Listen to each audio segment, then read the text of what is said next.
manera en la que quería terminar definitivamente el libro que hemos venido estudiando ya por varios meses, Primera de Juan. Me habría gustado poder predicar en persona este sermón, siendo el último de esta serie, pero bueno, el Señor lo ha querido diferente. Este libro es bien particular. Yo no sé si lo notaron al principio. Yo sé que ha pasado muchísimo tiempo, pero la entrada de la carta no parece una carta, no tiene el saludo habitual de una carta. Y Juan ahora cierra la carta también de una manera muy inusual. Es un final muy particular de nuevo. No hay una despedida, no hay un encargo final, no hay saludos a ninguna persona. Es doctrina, ¿verdad? Fuerte, declaraciones fuertes y un cierre que pareciera casi abrupto. Juan nos está diciendo lo que sabemos, nos termina la carta afirmando dogmáticamente unas verdades cristianas que no dejan lugar a duda. No son sugerencias, no son ideas probables, no son palabras así nada más como las que uno hallaría al final de una carta. No, es doctrina. Juan termina la carta instruyendo con fuerza y luego da una instrucción final bastante abrupta, parece un cierre abrupto y termina la carta así, nos deja como un poco como en el aire pareciera. Voy a leer de nuevo el pasaje para ustedes. Primera de Juan 5, del 18 al 21, dice: sabemos que todo aquel que ha nacido de Dios no practica el pecado, pues aquel que fue engendrado por Dios le guarda y el maligno no le toca. Sabemos que somos de Dios y el mundo entero está bajo el maligno. Pero sabemos que el Hijo de Dios ha venido y nos ha dado entendimiento para conocer al que es verdadero, y estamos en el verdadero, en su Hijo Jesucristo. Este es el verdadero Dios y la vida eterna. Hijitos guardados de los ídolos. Hay 3 puntos que vamos a ver, que son las 3 declaraciones que hace Juan acerca de lo que sabemos acerca de nuestra relación con el mal, lo que sabemos acerca de nuestra relación con Dios y lo que sabemos acerca de nuestra relación con el Hijo. Esas son las 3 declaraciones fuertes que luego terminan con un mandamiento que ya van a ver que tiene sentido junto con todo lo demás. Sin embargo, lo primero que nos dice es: sabemos que todo aquel que ha nacido de Dios no practica el pecado, pues aquel que fue engendrado por Dios le guarda y el maligno no le toca. Vamos a orar. Dios, queremos darte muchísimas gracias porque nos has permitido llegar al final de este recorrido que ha sido estudiar la carta de Primera de Juan, porque en ella nos hemos visto desafiados constantemente a qué significa ser verdaderamente hijo tuyo, qué significa ser cristiano, cómo se lleva la vida cristiana, cuáles son algunas de esas características, cuáles son algunos de esos absolutos que deben marcar nuestra vida y hacer evidente que somos tuyos. Pero el principal, el más grande, el más claro a través de todas las páginas ha sido la fe en tu Hijo Jesucristo y todo lo que se desprende de ella, lo que creemos acerca del Hijo y cómo vivimos a la luz de eso que creemos es central en esta carta. Gracias porque en Él tenemos nuestra firmeza, nuestra seguridad, nuestra fortaleza, nuestra confianza, nuestra salvación, nuestra esperanza, todo está en Cristo. Y al estudiar estas últimas páginas, ayúdanos, oh Dios, a poner nuestra mirada en Él una vez más, que salte a la vista su gloria y que al contemplarla seamos transformados a su imagen, conforme a su carácter, para la gloria de tu nombre. En el nombre de Jesús te pedimos todo esto. Amén y amén. En esta primera sección, Juan está hablando acerca de los hijos de Dios y hace una declaración general, es una generalización sin excepción. Todos los hijos de Dios, todo aquel que ha nacido de Dios. Eh, eso significa que tenemos una nueva naturaleza, que hemos sido regenerados por Dios, que ahora somos parte de la familia de Dios. Y vean, a mí siempre me gusta señalar los tiempos verbales, ¿verdad? Y ahí dice, ha nacido de Dios. Ese es el pretérito perfecto compuesto que refleja una acción que ocurrió en el pasado y tiene un efecto en el presente. Ya eso deberían sabérselo, ¿verdad?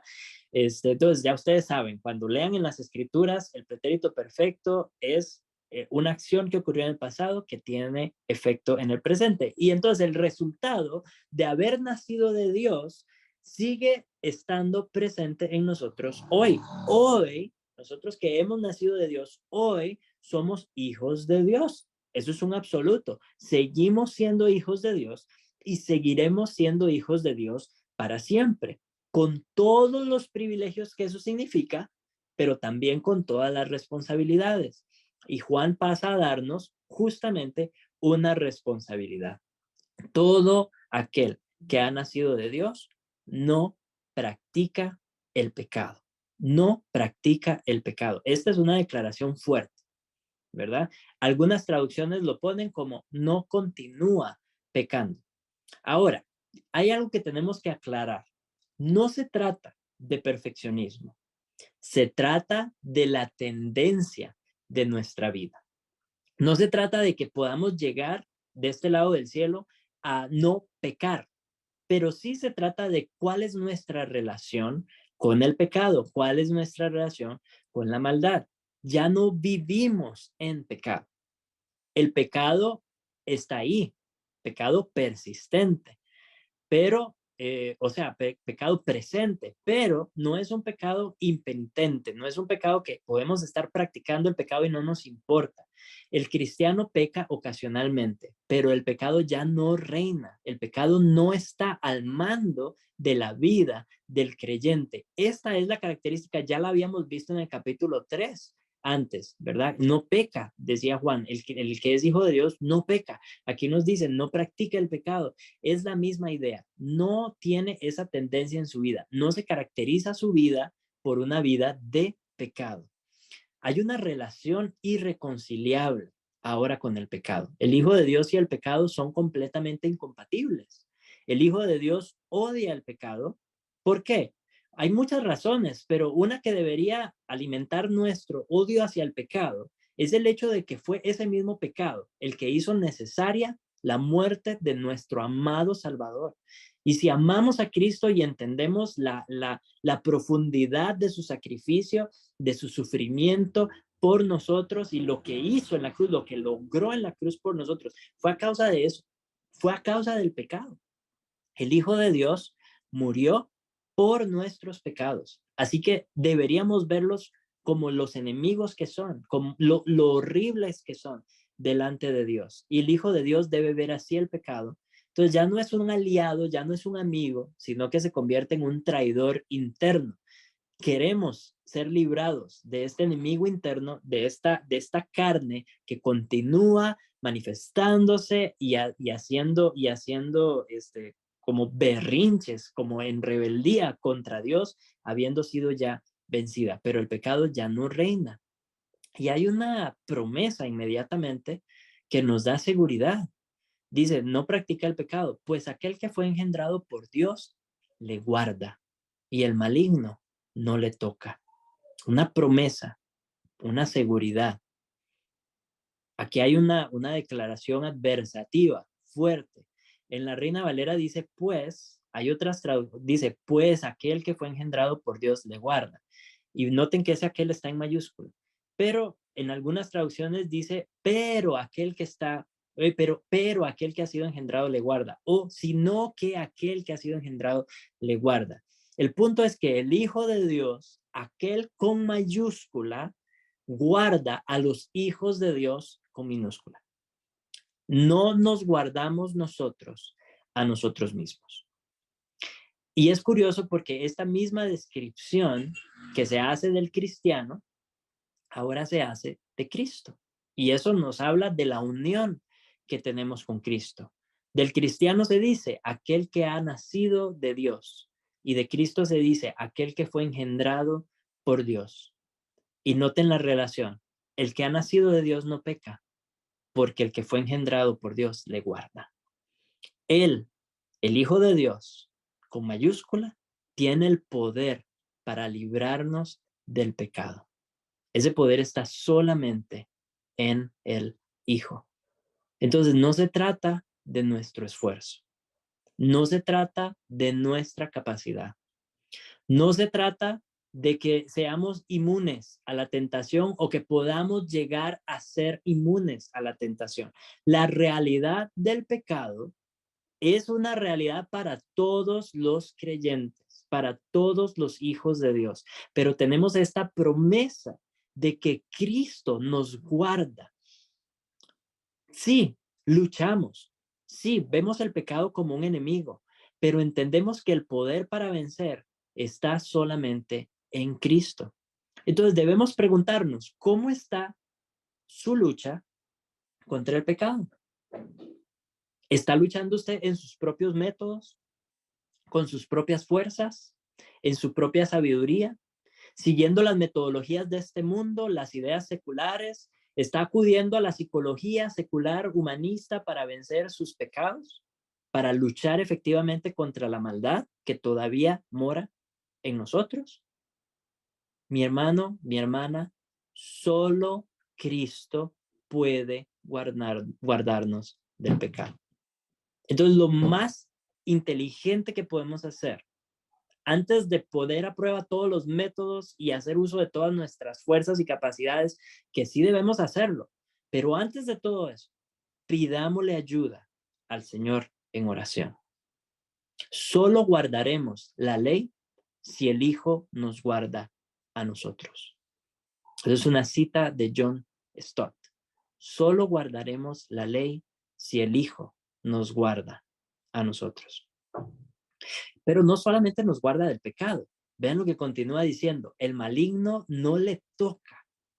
El maligno se refiere a Satanás. Y Satanás está activo. Satanás está viendo a ver cómo nos hace daño. El maligno es fuerte. El maligno es astuto. El maligno, mis hermanos, es muy superior a nosotros. Es mucho más fuerte que nosotros. Y él está buscando la manera de destruirnos, está buscando la manera de hacernos daño. Eso es un hecho, una verdad permanente. Pero la verdad permanente que nos importa, el hecho que nos importa en este momento, es que el maligno no nos toca. Las palabras o las expresiones o las oraciones en el presente simple, así cuando decimos como esta, el maligno no le toca, se refieren a hechos y verdades absolutas. Lo usamos mucho en la ciencia para describir verdades que no se discuten. Por ejemplo, podemos decir, el sol sale en el oriente y se pone en el occidente. Esa es una verdad. Y vean que utilicé el presente simple. El sol sale en el oriente y el sol se pone en el occidente. No hay discusión, no es un tema que haya que dudar, es una verdad absoluta. La Tierra gira alrededor del sol. Eso es una verdad absoluta que nadie, bueno, algunas personas cuestionan, pero nadie debería cuestionar. Todo lo que sube tiene que bajar. Conocemos los efectos de la gravedad y ninguno se pondría a discutir eso. El sol sale en el oriente, la tierra gira alrededor del sol. Todo lo que sube tiene que bajar. El maligno no toca a los hijos de Dios. Por eso el cristiano no persiste en el pecado. Hay cristianos que caen en pecado, hay cristianos que pueden vivir mucho tiempo en pecado, pero Dios se va a encargar de regresarlos al redil, de causar en ellos arrepentimiento, de sacar el pecado a la luz y de no permitir que persistan en el pecado y en la maldad, porque el maligno no les va a poder hacer daño de manera definitiva y total. Yo creo que esto tiene sentido también a la luz de la oración de Mateo 6, cuando Jesús nos enseña a orar. Una de las peticiones es, y no nos metas en tentación, mas líbranos del mal. Debemos aprender a hacer esa oración, porque mis hermanos, ni ustedes ni yo tenemos la fuerza realmente en nosotros para vencer el pecado, para vencer a Satanás, para vencer la tentación. Necesitamos que el Señor se apiade de nosotros, primero no metiéndonos en tentación y librándonos del mal. Pero si Él permite que seamos probados, que Él mismo nos dé la fuerza y debemos clamar a Él y pedirle que nos dé la fuerza para luchar efectivamente contra el pecado y contra la maldad. Reconozcamos la verdad de que somos pecadores, acudamos al Señor Jesucristo que nos puede ayudar y confiemos en su promesa de darnos la capacidad de vencer.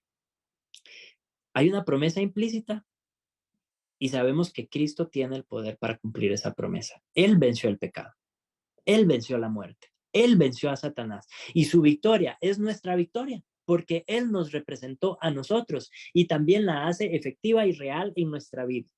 Así que, como el mismo Jesús nos dijo, si tu ojo te es ocasión de caer, sácalo. Si tu mano te es ocasión de caer, córtala. Esa es la lucha. Así de en serio debemos tomar la lucha contra el pecado. Obviamente no estamos diciendo que nos vamos a mutilar el cuerpo. Lo que Jesús está enseñando es que debemos estar dispuestos a cortar de nuestra vida todo lo que sea necesario para luchar efectivamente contra el pecado. Pero en última instancia es la victoria de Cristo y el poder de Cristo. Muchas veces hemos oído la historia de David y Goliat y se nos dice que debemos ser como David para vencer a nuestros gigantes, para derrotarlos y para luchar contra nuestros enemigos. Hermanos, hermanas, David es una sombra de Cristo, no una sombra del cristiano. David venció al gigante. David salió en representación de todo su pueblo y venció al gigante Goliat. Y después de que lo derrotó y le cortó la cabeza, todo el pueblo de Israel salió detrás de los filisteos a destruirlos. Pero porque David ya había ganado la victoria. Eso es lo que Cristo hizo en la cruz por nosotros. Él salió al frente de batalla y ganó la victoria por nosotros. Y ahora este enemigo que anda aquí fastidiando el pecado en nosotros es como esos filisteos que siguen ahí molestando, que siguen en rebelión, que siguen intentando hacer de las suyas, pero la victoria está ganada. Jesucristo ha vencido y Él nos guardará del pecado, de la tentación y de la maldad. Luchamos, sí, pero luchamos en su fuerza y confiando en su victoria. Esa es nuestra relación con el mal. Esa es nuestra relación con el pecado y con el maligno. Ahora veamos cuál es nuestra relación con Dios. Sabemos que somos de Dios y el mundo entero está bajo el maligno. Estos somos nosotros. Él pasa a hablar de la tercera persona, el que es nacido, no peca. Ahora habla en primera persona. Somos de Dios. Sabemos que somos de Dios y Juan se incluye en esta declaración. Somos de Dios. Él nos ha engendrado. Él nos ha dado vida. Somos sus hijos. En Él tenemos la vida verdadera. En Él existimos. Nuestra identidad está en Él. Ser hijos de Dios no es cualquier cosa. Es el más excelente privilegio que nos podamos imaginar. La gente solo puede soñar con ser hijos de reyes, con ser hijos de nobles, con ser hijos de grandes hombres, de héroes, descendientes, de linajes. Nosotros, mis hermanos, sin importar cuál haya sido nuestro linaje terrenal, somos hijos de Dios. Somos suyos, hijos del Dios de gloria, hijos del Dios creador del cielo y de la tierra, hijos del Dios que es digno de toda alabanza, el dueño de todo, a quien todos sirven, delante del cual toda rodilla se doblará. Ese es nuestro Padre. Somos hijos de Dios. El resto del mundo está bajo el maligno y eso es lamentable. No es para alardear ni para jactarnos. La gente allá afuera vive en pecado, vive en contaminación, en un estado de miseria, esclavos de la maldad, esclavos del pecado, y nosotros, mis hermanos, estábamos ahí. Ahora somos hijos, es cierto. Ahora somos hijos de Dios. Hemos sido liberados de ese estado de pecado y de maldad. Hemos sido exaltados en alguna medida y sabemos que vamos hacia la gloria. Es un privilegio enorme. De hijos de ira hemos pasado a ser objetos del amor de Dios. De hijos de condenación hemos pasado a ser herederos de todas las promesas de Dios. Hemos pasado de maldición a bendición, del peor estado de miseria a la más alta dicha. Y esto excede toda comprensión y va más allá de las palabras, va más allá de lo que podamos nosotros agradecer y debe alimentar nuestra adoración. Somos de Dios. Ya no estamos donde estábamos antes. Ya no estamos en ese estado de miseria y de pecado, pero todo para alabanza de su gloria. Y en tercer lugar, esto es lo que sabemos acerca de nuestra relación con el Hijo. Primera de Juan 5:20 dice, pero sabemos que el Hijo de Dios ha venido y nos ha dado entendimiento para conocer al que es verdadero. Y estamos en el verdadero, en su Hijo Jesucristo. Este es el verdadero Dios y la vida eterna. Este es el gran final. Así comienza el clímax de la carta de Primera de Juan. La redención está en las manos del Hijo. Él vino al mundo y conocemos esa historia. Se hizo como uno de nosotros, llevó una vida de perfecta obediencia por nosotros, sufrió la muerte de un culpable, se hizo maldición, dice Pablo, por nosotros, subió a los cielos después de haber resucitado, siendo declarado inocente, y no solo inocente, sino Rey de reyes y Señor de señores. Y hoy está sentado a la diestra del Padre. El único por medio del cual podemos ser rescatados del maligno y librados del mundo. La redención está en sus manos. Pero hay otra cosa que está en sus manos y es la revelación. Él nos ha dado a conocer al verdadero. ¿Quién es ese verdadero? El único Dios real. Cristo nos da la capacidad de conocer al único Dios verdadero, el único Dios real. Y esa realidad de Dios es profunda. Él es la realidad definitiva. Él es el único que puede dar sentido verdadero al mundo en el que vivimos.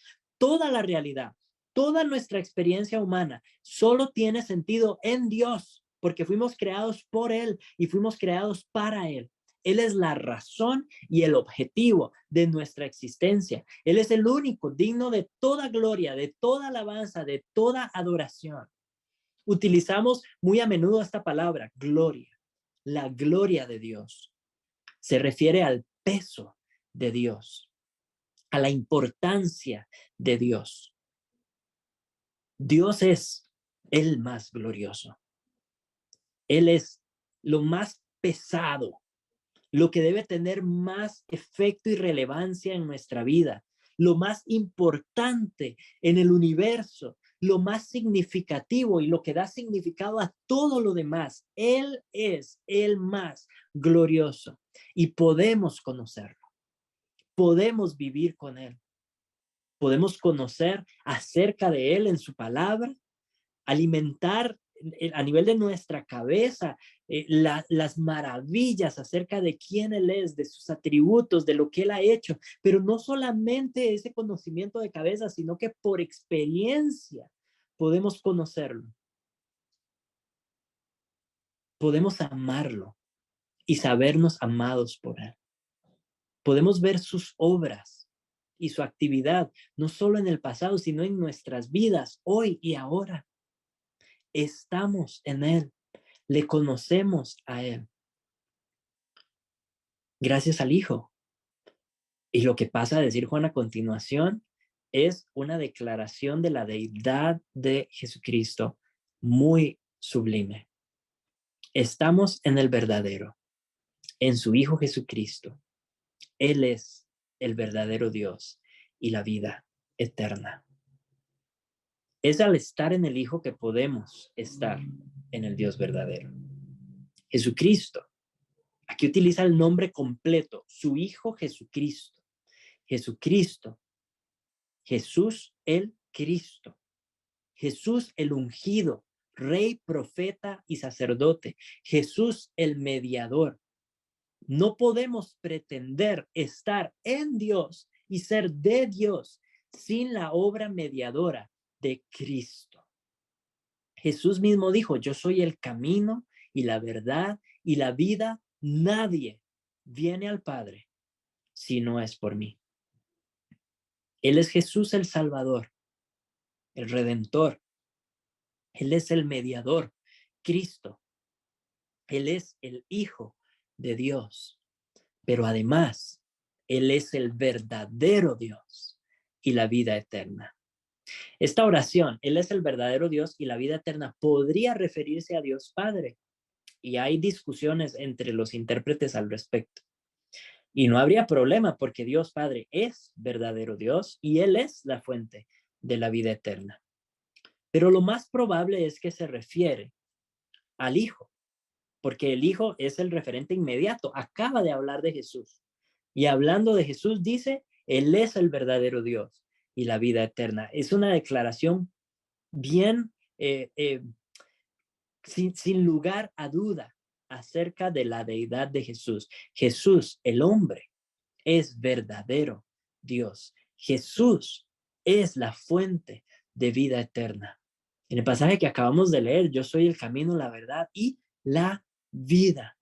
Esta es la mejor manera de cerrar la carta. Conocemos al Dios verdadero por medio del Hijo que es el Dios verdadero y que es la vida. Conocemos al Dios de gloria, al Dios exaltado, a la realidad definitiva por Jesucristo, que es Él mismo el reflejo de esa gloria, que es Él mismo la manifestación de esa gloria, el logos de Dios. Qué cierre, qué conclusión más sublime. Y termina con un mandato para nosotros. Hijitos, guardaos de los ídolos.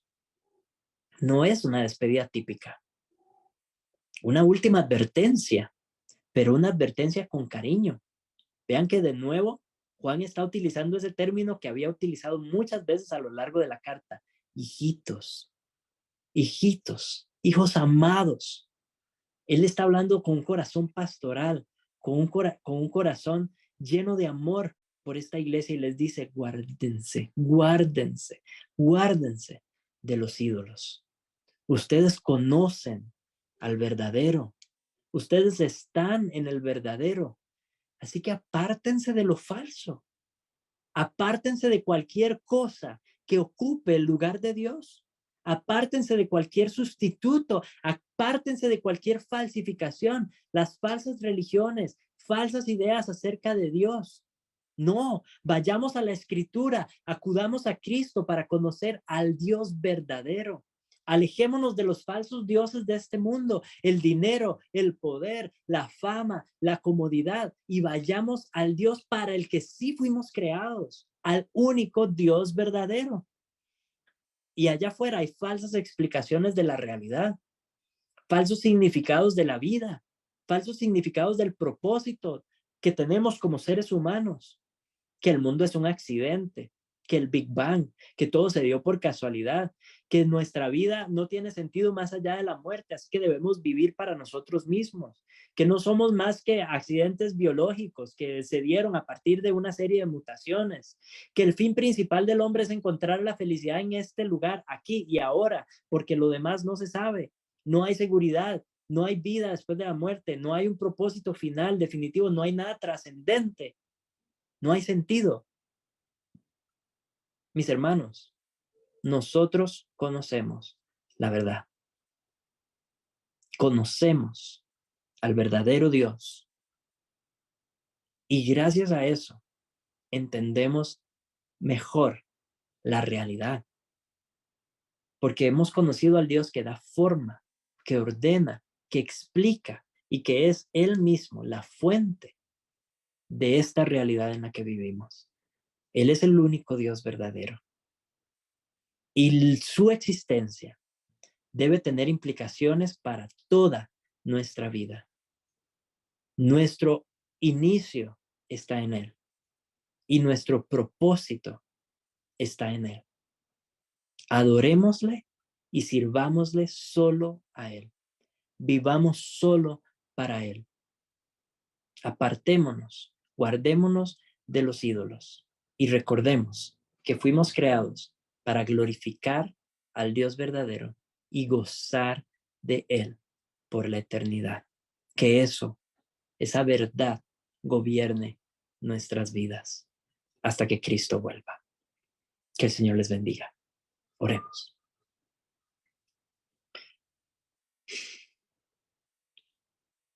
Dios, tú eres el Dios verdadero.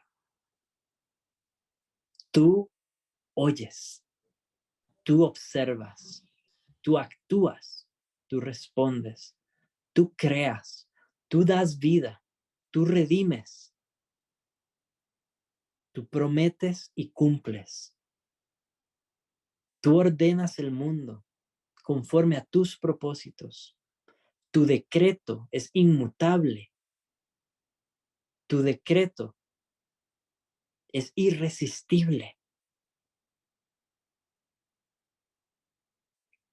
Fuimos creados por ti. Somos tus criaturas. Este mundo entero en el que vivimos fue creado por ti. Todo lo que existe, todo lo que somos y podamos llegar a ser, depende de ti. Ayúdanos, oh Dios, a vivir esta experiencia de ser humanos, dando peso a la realidad de tu existencia y de tu presencia en nuestras vidas. Transforma nuestro entendimiento, transforma nuestras emociones y transforma nuestras acciones de tal forma que podamos dar evidencia al mundo entero de que este mundo y la vida en este mundo solo funciona de acuerdo a tu voluntad, conforme a tu palabra, según lo que tú has dicho. Cualquier otro intento por explicar la realidad y la vida humana es falsedad. Cualquier otro Dios al que podamos doblar nuestras rodillas es un Dios falso, que no oye, que no piensa, que no entiende, que no dice, que no hace. Pero estamos en el verdadero. Y estamos aquí por tu Hijo, quien es Él mismo, verdadero Dios y vida eterna. Nuestro Salvador, nuestro Redentor, nuestra gloria. Es en su nombre que oramos. Amén.